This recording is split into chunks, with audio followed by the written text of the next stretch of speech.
How to edit captions in Descript. Switch to Descript. We come here, we click on edit a video. We'll upload our video.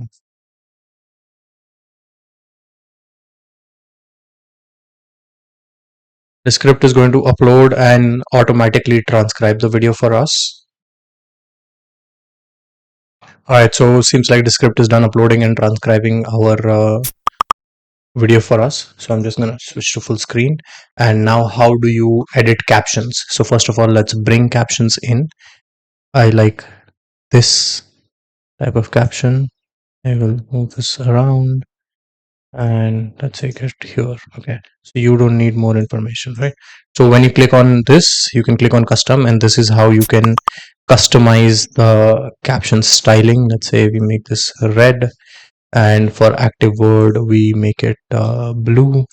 Yeah, right. So and this is what it's going to look like. Information, you need more action. Right, it looks ugly as hell, but this is how you can customize it. And for editing the information, let's say we come over here in the transcript and you say I don't want it to say don't, I want it to say do not. You highlight that, you click on correct, and you just type it in, do not. This is okay. And you want to capitalize information, so you say information and correct, right? And then this is too many words, let's bring it down. Okay, you Don't need not. more information. This is how you can edit captions in Descript.